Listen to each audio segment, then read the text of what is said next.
Hello, good morning everyone. Today's subject is Principles of Integrated Pest and Disease Management and its topic on calculation and dynamics of economic injury level and importance of economic threshold level. First is when an insect is called a pest. मतलब हम किसी भी कीट को हम paste कब कह सकते हैं, उसको हम किस तरीके से एक हानिकारक कीट की श्रेणी में हम जब रखेंगे जिसके अंदर हम बात करने वाले हैं जनरल एक्विलिब्रियम पोजीशन यानी कि GEP। It is the average of A population over a long period of time. ये जो पॉपुलेशन होती है लंबे समय तक दिखाई देती है, around which the insect population intend to fluctuate due to biotic and abiotic factor. Basically जो इंसेक्ट की जो पोजीशन होती है या पॉपुलेशन जो होती है ये फ्लैक्चुएट होती रहती है बायोटिक और अबायोटिक फैक्टर के द्वारा। बेसिकली ये हमारे खेत में हमेशा मौजूद रहती है। इकोनॉमिकली इम्प्योरिटी लेवल या फिर injury level EIL it is defined as the lowest population density. यहाँ पर हमारे इंसेक्ट की जो जनसंख्या है या पॉपुलेशन डेंसिटी है वो कम हो गई, that will cause economic damage, जो कि हमें क्रॉप को इकोनॉमिक डैमेज कर चुकी होगी या कर रही होगी। और the critical density where the loss cause by the pest equals the cost of control measure. ये जो बेसिकली हम पोजीशन की हम बात करें तो ये पेस्ट इक्वल्स जो रहेगी हमारी वो जो हम कंट्रोल करेंगे उसकी जो कॉस्ट होगी उसके बराबर ये होती है। आगे हम बात करें EIL can be calculated by using the following formula. इसके द्वारा हम EIL को हम नाप सकते हैं या कैलकुलेट कर सकते हैं। उसका फॉर्मूला है EIL is equal to C/V into I into D into K और C/VI/DK, हम इस तरीके से कह सकते हैं। अब इसमें EIL क्या होता है, economic injury level in insect या production of insect per hectare.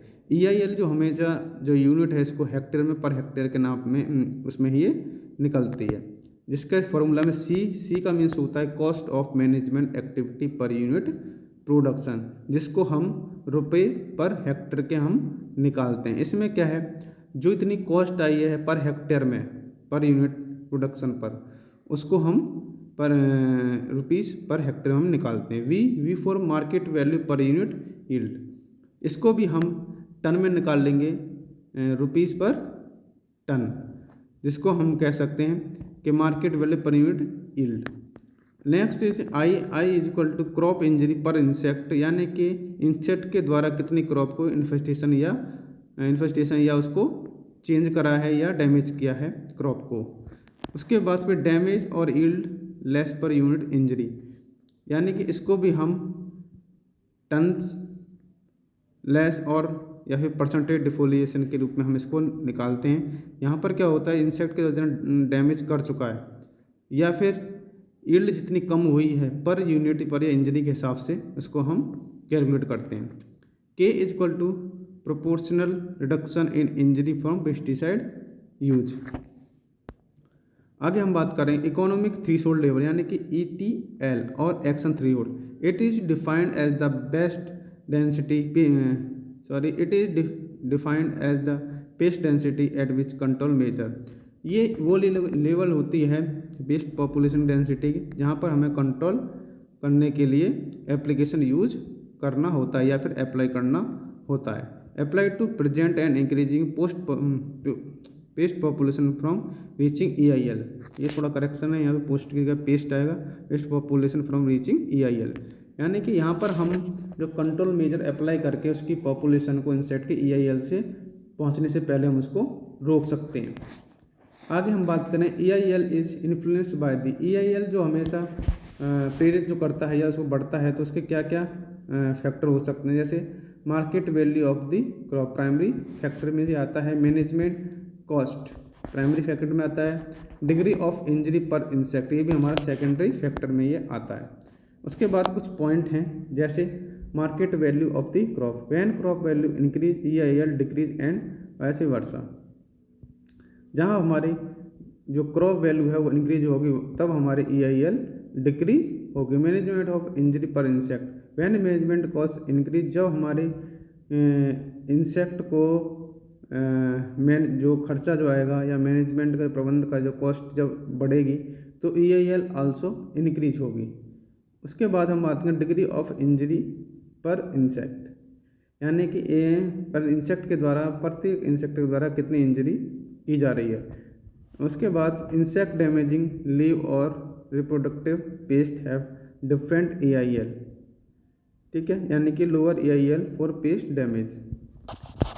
Next is if insect are vector of disease EIL is very low, जहाँ पर हमारा इंसेक्ट जो वेक्टर की तरह काम करेगा, डिजीज को फैलाने के लिए काम करेगा, वहाँ पर EIL हमेशा कम होगी या वेरी लो होगी। If insect are found on fruit EIL low, यदि इंसेक्ट फ्रूटिंग के समय पर दिखाई देगा तो वहाँ पर EIL लो होगी।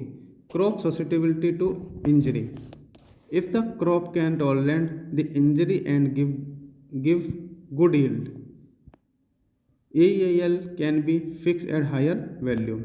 Second, when the crop is older, it can withstand high population, EIL can be high.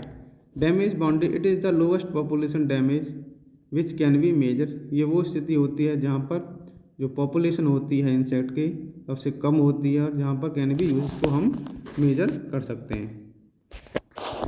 Concept of ETL and EIL economic injury level, यानी कि EIL, it is the minimum paste population which cause economic injury.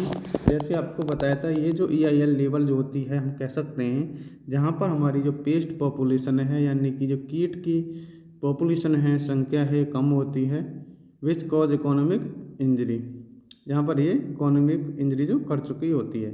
The paste population level eight which expenditure on control measure is just balanced by value of increase yield resulting from control of pest। तो ये छोटा सा एक lecture था जो कि हमारे insect को हम कब पेस्ट के रूप में इसको हम कह सकते हैं उसके बारे में था ये। तो कोई भी इंसेक्ट है तो हम उसको पेस्ट कब कहेंगे, क्योंकि आप जानते हैं हर insect not a pest but every pest is a insect, मतलब हर कीट, हर जो आपका कीट है आपका पीड़क कीट नहीं है, बट आपका हर पीड़क कीट आपका एक कीट जरूर होता है। उसी के बारे में था ये, इसको आप देख सकते हैं।